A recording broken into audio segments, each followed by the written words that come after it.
क्या आप जानते हैं भगवान जगन्नाथ का असली रूप यह लकड़ी की मूरत नहीं बल्कि एक चमकता हुआ नीला पत्थर था जिसे नीलमाधव कहा जाता था। आखिर वो दिव्य पत्थर गायब कहाँ हो गया और भगवान अधूरी मूरत में क्यों बदल गए? यह कहानी मालवा के राजा इंद्रद्युम्न से शुरू होती है। उन्हें पता चला कि ओडिशा के घने जंगलों में भगवान विष्णु साक्षात नीलमाधव के रूप में पूजे जाते हैं।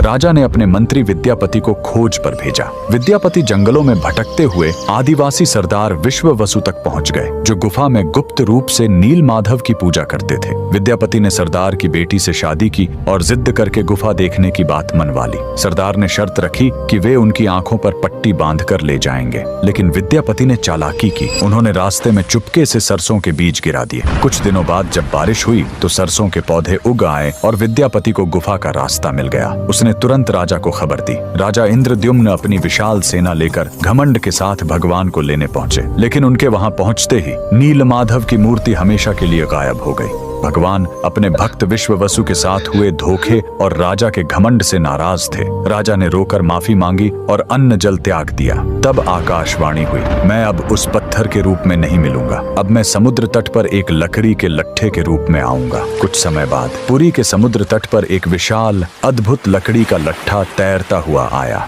राजा समझ गए कि यही भगवान का नया रूप है। उन्होंने तुरंत आदेश दिया कि इस पवित्र लकड़ी से भगवान की मूर्ति बनाई जाए, लेकिन समस्या यह हुई कि वह कोई साधारण लकड़ी नहीं थी। जैसे ही राज्य के बड़े बड़े कारीगर उस पर छेनी हथौड़ा चलाते, उनके औजार ही टूटकर बिखर जाते। उस दिव्य लकड़ी पर खरोंच तक नहीं आ रही थी। तब स्वयं भगवान विश्वकर्मा एक बूढ़े शिल्पकार के रूप में आए। उन्होंने कहा, मैं इससे मूर्ति बनाऊंगा, लेकिन मेरी एक शर्त है, 21 दिनों तक कमरा बंद रहेगा। अगर बीच में दरवाजा खुला तो मैं काम छोड़कर चला जाऊंगा। राजा मान गए। 15 दिनों तक अंदर से छेनी चलने की आवाज आती रही, लेकिन फिर सब एकदम शांत हो गया। रानी गुंडिचा को लगा कि बूढ़ा शिल्पकार शायद अंदर मर गया है। घबराहट में उन्होंने दरवाजा खोल दिया। अंदर देखा तो शिल्पकार गायब था और वहां भगवान जगन्नाथ, बलभद्र और सुभद्रा की अधूरी मूर्तियां थीं। राजा बहुत दुखी हुए, लेकिन तभी भगवान ने संकेत दिया कि वे इसी अधूरे रूप में रहकर भक्तों को दर्शन देना चाहते हैं। यही कारण है कि आज भी हम भगवान के उस अधूरे लेकिन सबसे प्यारे रूप की पूजा करते हैं। कमेंट्स में जय जगन्नाथ जरूर लिखें।